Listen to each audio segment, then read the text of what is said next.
ம். வணக்கம்.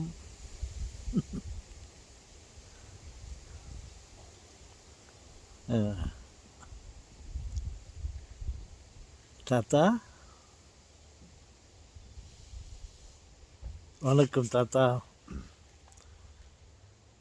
என்ன தாத்தா, என்ன பேச போறீங்கோ? எங்களுக்கு என்ன அறிவுரை கூற போறீங்கோ? அன்புகளே, அ ஒரு மனிதன் தம்மை தன்னை தூய்மைப்படுத்திக் கொள்ள வேண்டும், குளிக்க வேண்டும், ஸ்நானம் பண்ண வேண்டும் என்ற ஒரு எண்ணத்தோடு போய் ஒரு குட்டையிலே போய் குளிக்க சென்று குளித்துவிட்டு வரலாம் என்றால் குளித்தான். பார்த்தா எல்லாம் சேர பூசின்னு வந்துட்டோம். குளிக்க போய் சேர பூச்சிட்டு வந்துட்டான். தன்னை சுத்தப்படுத்தி கொண்டு வரலாம் என்ற எண்ணத்தோடு அங்கே சென்று சேற்றை பூசி கொண்டு வந்து விட்டான். ஏன்னா அது குட்டை, அழுக்கு தண்ணிகள் இருந்தது.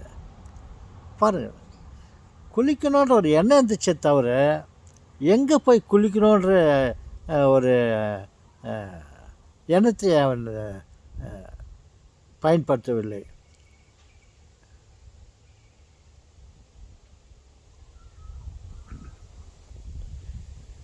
நம்ம ஒரு வேலையை செய்கிறோன்னாக்கா என்ன வேலை செய்கிறோம், எங்கே செய்கிறோம் தெரிஞ்சுக்கின்னு நம்ம அந்த வேலையை செய்தால் பலன் தரும்.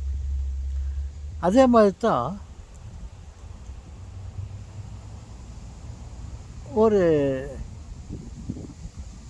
வேலை இல்லாதவர், ஒரு சோம்பேறி, வேலைக்கு போகலான்னு சொல்லிட்டு வேலைக்கு போனான். ஒரு இடத்துல வேலை கிடச்சிச்சு. வேலை முடிஞ்சு வீட்டுக்கு திரும்பும்போது கூலி கிடைக்கவில்லை. வேலை கிடைச்சும் கூலி கிடைக்கல.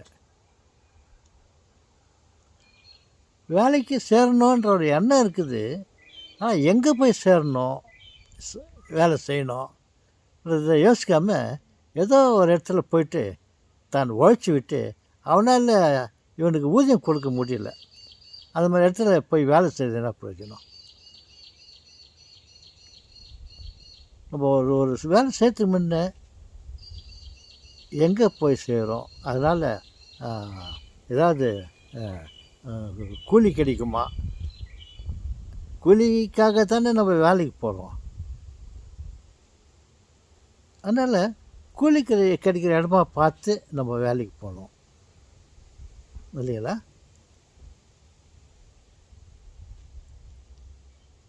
நம்ம எது ஒன்றையும் கவனத்தோடு செய்யணும். ஏதோ ஒரு செய்யணுமே சொல்லிவிட்டு தவறாக அதை செய்துட்டு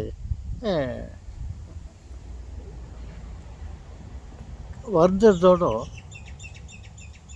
செய்யாமல் இருக்கலாம். இல்லைன்னா செய்ய முன் நம்ம யோசிக்க மாட்டோம்.